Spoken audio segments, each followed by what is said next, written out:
Hey guys, it's Tahnee here. Normally you don't see me in front of the camera. I'm usually the one behind it and Dee's in front. I was just going to do this as a normal post, like just a written post, which I'm much more comfortable with. But after talking to Dee, she wanted me to do a video. I think I wanted to do a written post because I would be able, I guess, to release my emotions in private, because I know that I'm going to get upset, so bear with me. Recently, we've had a few messages to the Facebook page, basically telling us that we don't care about the animals and we don't do enough for them, and if we just gave a damn about them, how much more we'd be able to do. And I know that they're not regular followers of the page, because if they were, they would know how much we do and how much Dee does for the animals. And I guess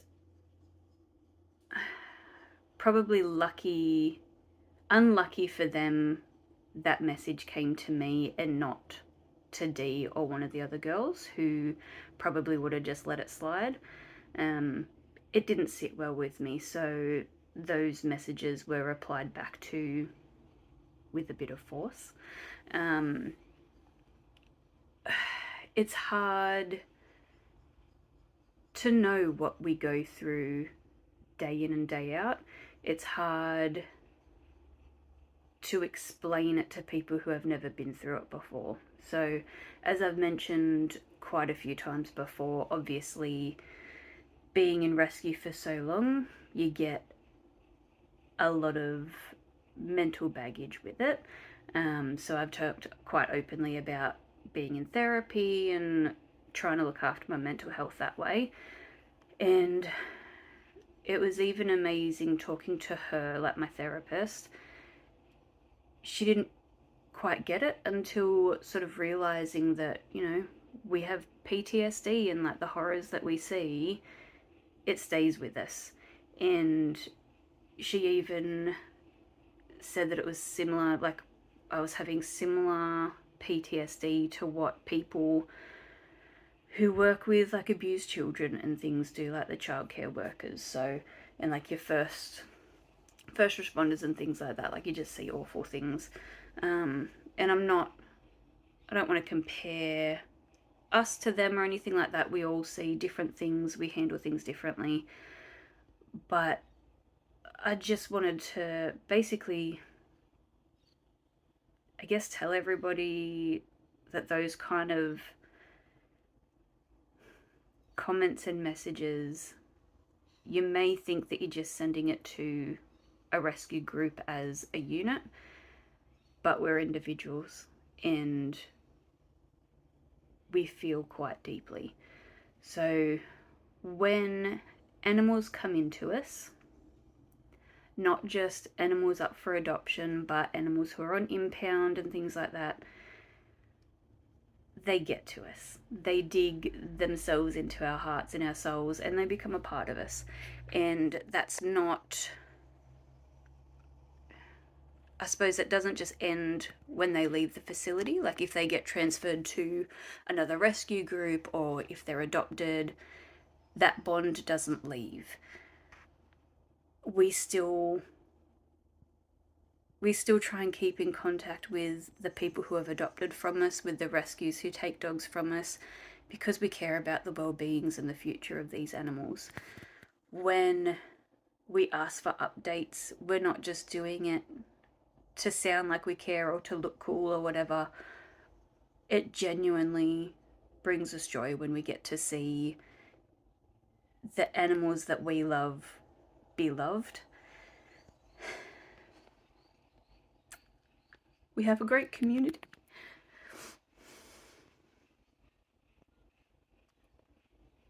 We have a great community, a great relationship with a lot of people who have adopted from us. And even from years ago when I was with Dee at Erina, we still talk to the people who adopted from us. We celebrate gotcha days and birthdays and milestones and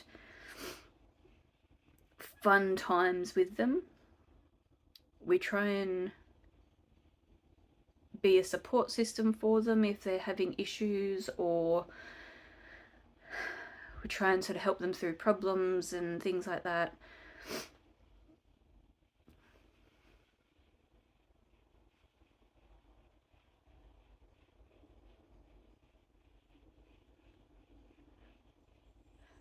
And when they pass away, we mourn them like they were our own.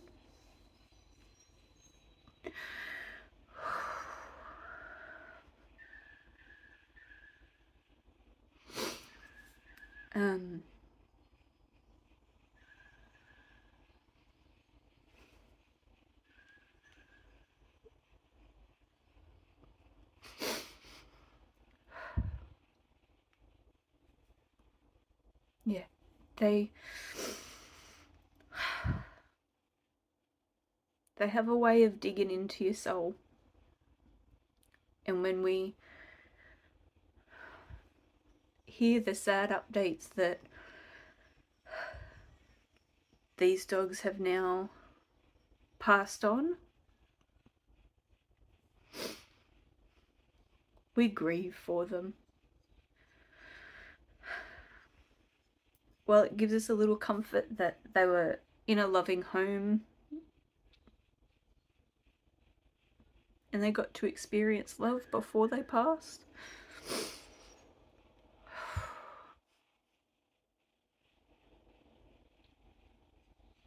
It really affects us. And so when people have the audacity to say that we don't care enough for them, you've got no idea what you're talking about. Just in the last year, we've had a few big deaths from the CCACF family.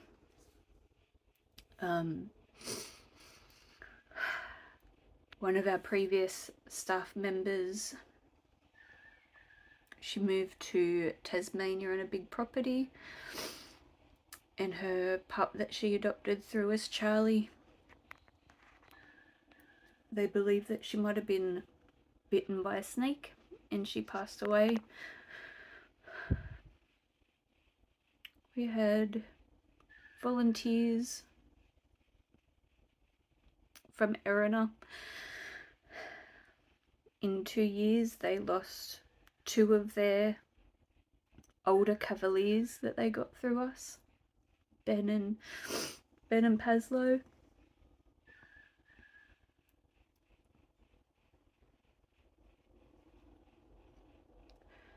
This year we had just recently another one of our volunteers from Erina. She lost her boxer girl Dot.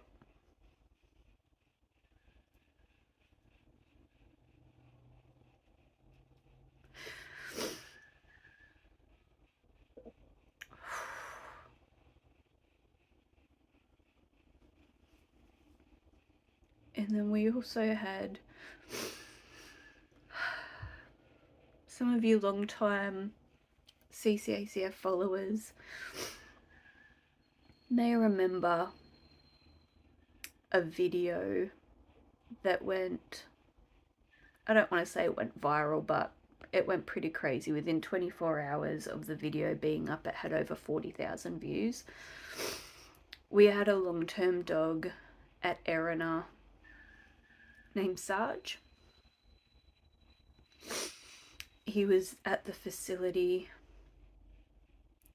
I think it was like 9 months or something like that, and he just had no interest whatsoever. So we did this video of him. Within 24 hours, like I said, over 40,000 views, and he was adopted the very next day. Now when they came in to get Sarge to meet him, they said, look, once he settles, we'd love to be able to come back and get him a friend. And we were like, whoa, actually, Sarge finds it hard to make friends because he's a bit of a humpy boy, and that doesn't always go down with other dogs. But he'd made a friend, Jack, who was another big boy. He didn't care how often or ferociously Sarge had his way with him, because as soon as Sarge was done, Jax would turn around and do the exact same thing back to him. And they were happy. They were comfortable in their own sexuality, and they formed a bromance. And so upon hearing this, they wanted to meet Jack. It was pretty much love at first sight, and they ended up taking 2 of our boys home. Now in 2022, I believe it was, Jack unfortunately started having a lot of health issues, and unfortunately they were advised it would be best for him to unfortunately put him to sleep. So that was really hard. And seeing Sarge's reaction to being alone, he struggled. So recently they had to put Sargie down as well.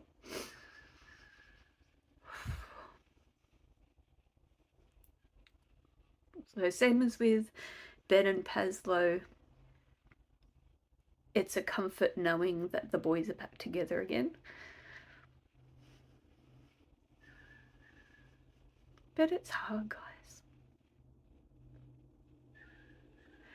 And it's not just the dogs who got their happy ending or the cats who got their happy ending. It's the ones who never got that opportunity as well.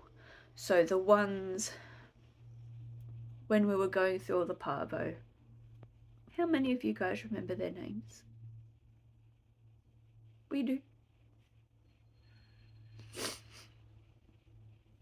And who still thinks about Rogue, who used to come with us on our farm trips, who, when she went in for desexing, she started having seizures and the vets couldn't stop it. And after 10 minutes, she had too much brain damage and they said that it was best to put her to sleep. Who still thinks about her? We do.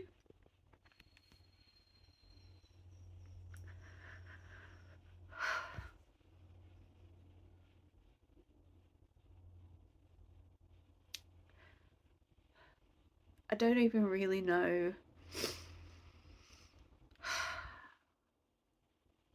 why I needed to do this post, but I needed to do it.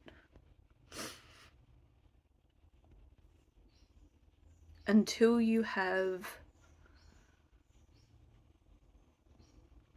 worked with us and you see the things we deal with and we talk to the people we talk to, like literally every day that I'm in, I can only work for my own mental health, can only work 3 days a week. Physically and emotionally, I can't do more than that. And the very first thing when I get into work, there's voicemails on the phone from people needing to surrender their dogs, or emails or Facebook messages abusing us because they need to get rid of their dog straight away, and or messages saying how much we don't care. It's exhausting and it's emotional, and when we have people blaming us for them having to put their animals down because we can't take it as a surrender, again, you're not just saying it to a robot who replies back to you. We're people on the other end. We are caring gentle people. And yeah, until you have walked through what we've walked through, please keep your negative judgments and opinions to yourself, because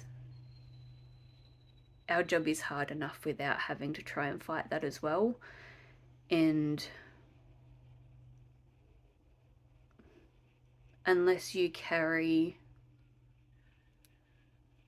what we carry day to day, I don't think you have the right to have a judgment on it. We have a right to an opinion, but I don't need to hear it.